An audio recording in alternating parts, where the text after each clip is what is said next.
안녕하십니까, 우량감사입니다. 자, 오늘은 제가 뉴스를 이리저리 돌려보고 유튜브도 여러 좀 그 경제 관련해서 전부 돌려봤는데요. 주식 시장을 다들 좋게 보고 있는데 왜 이렇게 그 미 국채 수익률 상승에 따라서 시장이 민감하게 반응하는가? 전에 또 말씀드렸지만 우리 주식 배당 수익률을 이미 미국채 수익률이 앞질러 버렸고, 그런데도 불구하고 지금 파월이 그 긴축 테이퍼링을 안 한다고 얘기를 했습니다. 그런데도 많은 그 투자자들이 결국에는 뭐 파월이 얘기하듯이 올해 뭐 2.2% 인플레이션을 예측했고, 그 이후에는 안정적으로 유지될 거라고 했는데도 불구하고 대부분 투자자들은 그 4%를 초과하는 인플레이션을 예측하고 있고, 레이 달리오도 마찬가지죠. 레이 달리오도 그렇게 예측을 하고 있어요. 예측을 하고 있고, 이게 이제 지금 이 투자자들이 우려하고 있는 점을, 그러니까 지금 다 뭐 실적 장세고 경기도 좋아지면서 올라가는 실제 금리 상승일 것이냐, 많이 의구심을 갖고 있다. 시장이 의구심을 갖고 있는 거죠. 그러면은 다들 지금 계속 그 장이 좋을 거라고 생각하고 있는데, 반대편에서 생각하고 있고 얘기하고 있는 사람들이 무엇을 두려워하고 있는가를 우리 또 생각하고 있어야 됩니다. 생각하고 있어야 되고, 투자자들이 전부 한쪽 방향을 가지고, 그러니까 쏠림 현상이라 그러죠. 쏠림 현상이 나타나면 좀 이상하게 이제 반대편에 생각도 좀 해봐야 되거든요. 지금 이 투자자들이 무엇을 두려워하고 있는가, 여러 가지 이제 보시면은 이미 지금 기대 인플레이션율은 지금 2.3%를 넘어 올라갔어요. 계속 보시면 아시겠지만 10년 국채 만기 수익률이 인플레이션율 밑으로 내려간 적이 별로 없어요. 대부분 더 위에 있거든요. 그래서 저도 이거 기대 인플레이션 위쪽으로 가게 될 것이라고 생각을 해서 그 10년 국채 만기 수익률은 아마 2%대, 지금 인플레이션 상승 각도를 보면은 너무 가팔라서 채권도 아마 따라 올라갈 것이다, 만기 수익률이. 그래서 2%대는 금방 갈 것이라고 생각을 하고 있고요. 그리고 이런 투자자들이 우려하고 있는 거는, 지금 파월이 뭐 인플레이션에 대해서 전혀 그 대응을 안 할 거라고 얘기를 하고 있잖아요.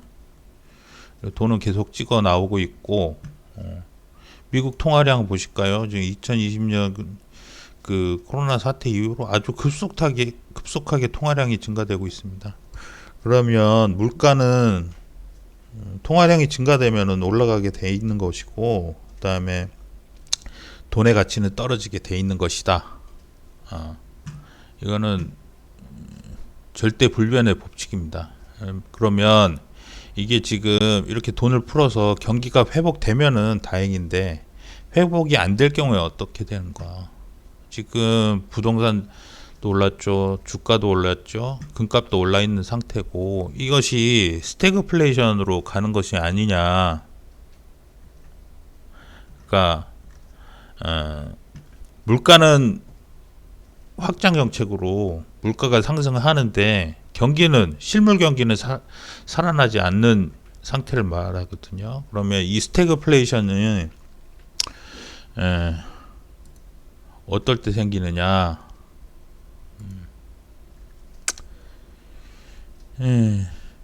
제일 그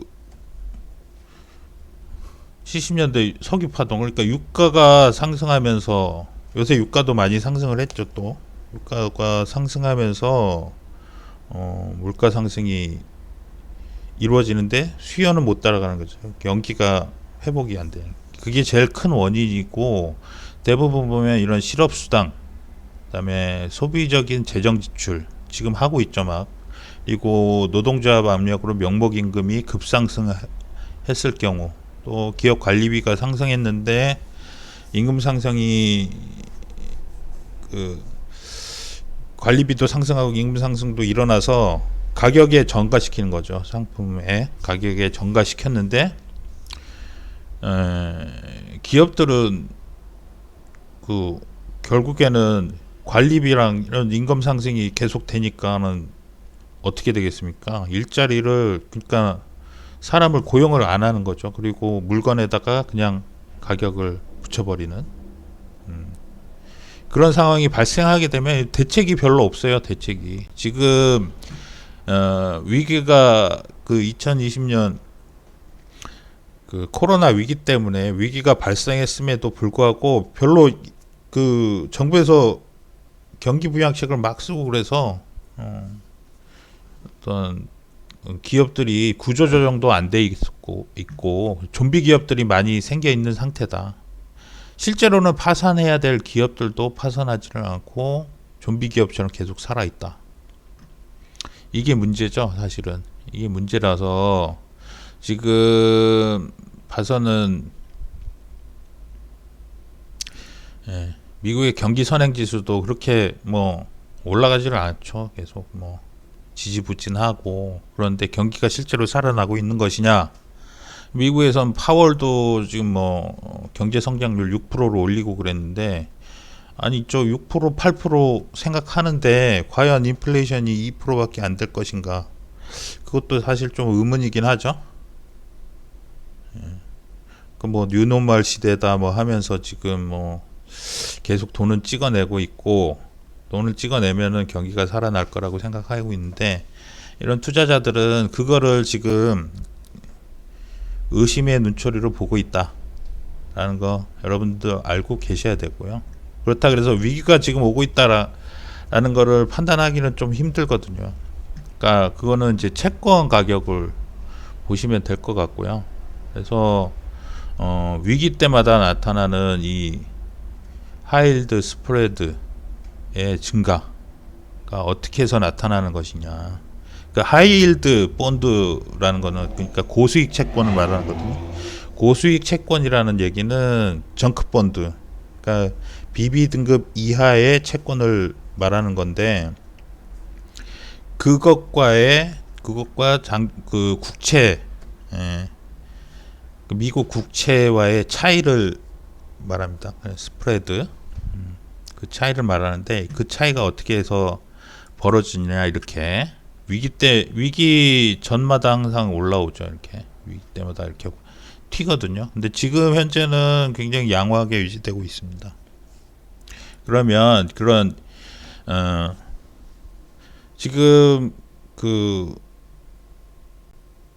실적 장세로 보고 경기가 호전되고 있다라고 아직까지 보는 이유는 이 하이힐드 채권 스프레드가 안정적으로 유지되기 때문이거든요. 그러면 하이힐드 채권 스프레드가 무엇인가, 여기에 대해서 좀 설명드리고, 그리고 우리가 실제로 스태그플레이션이 오거나 이랬을 때 대책이 무엇인가, 그래서 실제로 스태그플레이션이 왔을 때는 어떠한 대비책이 되어 있어야 되는지에 대해서 좀 설명을 드리겠습니다. 그러면 자, 우리가 미국채 초우량 채권이죠. 그래서 액면가가 100원이고 표면이자가 3%, 만기가 3년이라고 했을 때, 다른 우량 채권 뭐 A 등급 뭐 표면이자 5%고 만기 3년 똑같다고 하고, 하이힐드, 그러니까 부실 채권이 될 수도 있는 등급이죠. 이런 똑같은 예, 100만 원짜리고 표면 이자는 당연히 등급이 낮으니까 그 채권을 그 발행을 해가지고 돈을 그 자금을 조달을 하려 그러면 이자가 높아야 될 겁니다. 그래서 실제로 지금 이렇게 되어 있을 경우에 우량 채권일 경우에는 이자가 낮겠죠. 그럴 경우에는 3%다. 그러면은 하이힐드는 10%다 했을 때 하이힐드 채권 스프레드는 이 3번에서 요거를 빼면은 7%가 되겠죠. 7%가 되는데, 자 지금 그래서 이렇게 되는데, 만약에 지금 기대 인플레이션율이 4%다 그러면 이 미국채를 갖고 있는 투자자들은 어떻게 되겠습니까? 3%고 기대 인플레이션 4%인데 그러면은 실제로는 마이너스잖아요. 갖고 있어봤자 3년 갖고 있어봤자 더 인플레이션율이 높다 그러면은 이 시장에서 이 국채를 팔아버리게 되죠. 팔아버리게 되면은 이 액면가 이하로 팔아버리게 되니까 표면 이자가 올라갈 거예요. 그죠? 그러면 이게 만약에 2%로, 그러니까 뭐 더 싸게 팔아가지고 수익률이 이제 수익률이 되죠. 표면 이자가 아니라 수익률은 4%로 증가돼 버린단 말입니다. 이게 싸게 팔아버리면 그러면은 기대 인플레이션율하고 비슷해질 거 아니에요. 예? 그러면 하이힐드 채권 스프레드가 어떻게 됩니까? 10에서 3분에서 1분을 빼면은 4%에서 10%에서 4%를 빼면 6%로 하락을 하잖아요. 6%로 하락을 한단 말입니다. 그런데 이게 지금 경기가 좋아서 하이힐드 채권 그 가격이 경기가 좋아서 부실 그 채권이지만 이 회사가 망하지 않을 거다. 그 이 채권을 발행한 그 입장에서 보면은 망하지 않는다. 지금 경기가 좋아서 그래서 망할 리스크가 없다. 예? 그러니까 떼일 염려가 없는 거죠. 떼일 염려가 없다 그러면 이 액면가 100만 원을 유지하겠죠. 그런데 만약에 경기가 안 좋아진다. 그러면 경기가 안 좋아지면은 이 부실 채권이 부도 리스크가 증가하잖아요. 부도 리스크가 증가하게 되면은 제일 먼저 경기가 안 좋아지는 느낌이 든다 그러면 이 부실 채권을 가지고 있는 그러니까 고수익 채권을 들고 있는 채권 투자자들이 채권을 던지게 돼요. 채권이 그 부도 리스크가 올라가니까 이 액면가 100만 원짜리를 90만 원에 던지고 80만 원에 던지고 가격이 하락하게 된단 말이에요. 그러면은 이게 뭐 15%로 증가하고 그렇기 때문에 어떻게 될까요? 이게 하이힐드 스프레드가 증가하게 되는 거죠. 11 이렇게 됐을 때도 11%가 확 증가해 버리는 거예요. 11%로 올라가 버리죠. 그래서 경기가 안 좋아지는 징후가 보인다 그러면은 이 하이힐드 스프레드부터 이렇게 증가하는 겁니다. 물론 저 코로나 19 때는 대책 세우기도 전에 그냥 이거는 예상을 못한 상황이라서 이제 터지고 나서 막 올라갔잖아요. 근데 지금 상황은 그런 상황은 안 보인다. 그러면 지금 미국채를 던지고 있잖아요. 인플레이션 기대 인플레이션이 4%니까 이걸 던지고 있잖아요. 이걸 던지는 돈들이 어디로 갈까요? 수익률은 지금 현재 인플레이션이 너무 급하게 올라가니까 이걸 들고 있으면 계속 손실이란 말이에요. 내 돈의 가치가 떨어지는데 미국채 수익률이 지금 3%인데 기대 인플레이션이 4%. 그러면은 던지고 다른 하이리스크가 아닌 위험 자산으로 올라가죠. 위험 자산으로 뭐 주식이나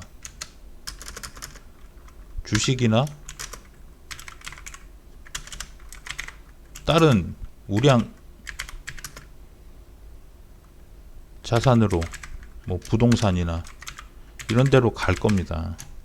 수익률이 더 나오는 쪽으로 가게 되겠죠. 가게 되는데 이게 경기가 좋을 때는 이런 쪽으로 가는데 경기가 나쁠 때는 어디로 갑니까? 경기가 좋을 때는 이쪽으로도 가죠. 하이힐드 채권 스프레드. 그러니까는 이제 미국채가 상승하는데 만약에 경기가 좋을 때는 하이힐드 채권으로 가게 돼 버리면 이 하이힐드 채권은 가격이 어떻게 올라가 버리게 되죠. 올라가 버리게 돼서 이 다시 경기가 좋을 때는 이 하이힐드 채권 쪽으로 가게 되니까 이거는 뭐 8%나 이렇게 수익률이 떨어지게 되는 거죠. 액면가 이상으로 사도 이득이니까. 그런데 경기가 나쁠 때는 하이힐드 채권을 먼저 판다. 이게 더 위험하니까 이것부터 팔기 때문에 수익률은 올라가게 되죠. 수익률은 올라가지만 부도 리스크가 올라가기 때문에 더 팔게 되고 이 하이힐드 채권 스프레드가 확 증가해 버리죠. 그래서 지금은 그런 징후가 전혀 안 보이죠. 그러면 여기에 있는 것들이 어디로 가느냐? 이런 자산으로 가고 있다 지금 돈이. 그래서 이 하이힐드 스프레드를 보고 지금 미국채는 결국에는 인플레이션, 기대 인플레이션율보다 높게 올라갈 겁니다. 하면 5% 정도로 올라가겠죠. 그러면 지금 기대 인플레이션율이 지금 상승 추세를 타가지고 2.3%까지 왔는데 더 올라갈 거예요. 그러면 미국채는 지금 더 던지겠죠. 더 던지면 아마 그 미 연준 의장인 파월이 그거 대처 안 하겠다 그랬잖아요. 안 하면은 그거 갑니다. 간다고 보셔야 돼요. 그래서 장기 미국채 수익률이 상승하고 있는데 이거는 장기 미국채 매도세가 강해져서 가격이 하락하고 있단 말이에요. 이 돈이 어디로 가느냐 그걸 알아야 돼요. 그걸 알아야 되고 지금 이게 주식과 부동산 이런 데로만 가느냐 금, 달러 가장 안전자산이죠. 가장 안전자산으로 가고 있다. 만약에 이 스태그플레이션의 우려가 커지고 있다 그러면 금이나 달러로 갈 거고 이거 경기가 회복되고 있는 신호다 라고 하면은 주식 그 다음에 하이힐드 채권 하이힐드 본드 채권으로 그러니까 만약에 지금 경기가 좋다 그러면 이런 쪽으로 몰릴 거고 이게 위기가 온다 그러면 이쪽으로 갈 거란 말이에요. 둘 중에 하나예요. 그래서 지금 여러분들이 전에도 지금 디레버리징 시대라 그래서 레버리지를 줄여야 되고 대출 받아서 하는 거는 지금 줄여야 되고 이런 얘기들이 있어요. 지금 조금씩 나오는 얘기인데 그래서 지금 위기 때 그러면은 어떻게 해야 되느냐? 부채를 최소화하고 기업은 이 분쟁 국가나 해당 디폴트가 발생할 우려가 있는 국가들과는 사업 관계를 조금씩 줄여야 되는 거죠. 그리고 투자자들은 어떻게 해야 되느냐? 달러와 금 이거를 가지고 있어야 된다. 지금 그래서 경기가 호전되는 것이 지금 저번 시간에 말씀드린 그 실업률 하락이잖아요. 실업률 하락이 6.2%인가로 하락을 하긴 했는데 실업수당 청구 건수는 또 늘었거든요. 그래서 이게 이 투자자들이 볼 때는 이게 지금 약간 이제 아리까리한 거예요. 그래서 제가 얘기 드렸듯이 4월달 그 기업들의 실적이 나와서 어닝 서프라이즈도 좀 나오고 그래야 되고 컨센서스 그러니까 예측치는 보다는 잘 나와줘야 아마 주식이 뭐 경기 회복 신호를 보고 올라갈 것 같고요. 그래서 저 같은 경우는 그 블랙스완이 발생할 수도 있단 말이에요. 스태그플레이션 때문에 경기 호전된다는 게 예측이지 지금. 예측이 전문가들이 하는 거니까 틀리지 않을 수도 있겠지만 이런 블랙스완이 발생할 거에도 대비를 하셔야 된다는 거예요. 그러니까 유럽에서는 지금 변종 나오고 뭐 아스트라제네카도 뭐 좀 중단했고 뭐 또 락다운 얘기도 또 나오죠. 그러니까 그게 또 어떻게 해서 위기가 발생할지 모르니까 지금 금리도 좀 상승폭이 빠르고 인플레이션율도 빠르게 상승하고 있으니까 파월이 얘기한 거 고지고대로 믿을 수는 없다 이 말이죠. 그래서 자산 배분을 미리 좀 해놓으셔야 된다는 거죠. 그 GLD 미국의 GLD 달러 그 베이스 자산을 조금 어느 정도 비율을 조금 맞춰놓고 그리고 채권은 인플레이션율까지 올라갈 거니까 제가 1.5부터 조금씩 담으라 그랬잖아요. 이게 뭐 타이밍을 맞출 수는 없겠지만 올라갈 때마다 조금씩 사서 저 같은 경우 비중 조금 올릴 거라고 얘기 드렸고, 일단은 대비를 해 놓으시고, 그렇다고 해서 지금 주식을 다 팔아야 되느냐, 그건 아닌 것 같아요. 예. 지금 뭐 파월은 좋게 보고 있고 계속 부양할 거라고 얘기를 하고 있죠. 그러니까 연준은 여기에서는 계속 부양책을 쓸 것 같아요. 쓸 것 같고, 인플레이션은 뭐 2.2%밖에 안 될 거라 그러는데 그 이상도 지금 기대 인플레이션이 벌써 2.3%니까 더 올라갈 가능성도 있고, 채권 금리도 지금 수익률도 쭉 올라가고 채권 가격이 하락할 것 같으니까 일단은 좀 담아서 위기에 조금 대응을 세우는 것이 좋을 것 같다. 오늘 여러저러 뉴스를 보니까 이런 위기에 대한 얘기는 너무 없어가지고 한번 일부러 좀 찾아봤는데 지금 스태그플레이션의 가능성이 좀 있어 보이는 것 같아서 아마 그 레이 달리오나 이런 그 투자자들은 그걸 좀 우려하고 있는 것 같습니다. 그러니까 무작정 이제 한쪽 방향으로만 생각하지 마시고 열린 마음으로 이게 스태그플레이션으로 갈 가능성도 있겠다 라는 위기에 대한 좀 어느 정도 좀 대응을 하고 안전벨트도 매고, 안전벨트라는 거는 그거죠. 아까 금도 조금 해놓고 채권 가격 떨어질 때마다 조금 사놓고 이렇게 해서 대응을 하시는 게 좋을 것 같습니다. 일단 오늘은 여기까지 말씀드리고 오늘 비가 오는 주말인데 주말 행복한 주말 보내시고 다음 주에도 성공 투자 하시기 바라겠습니다. 이상입니다.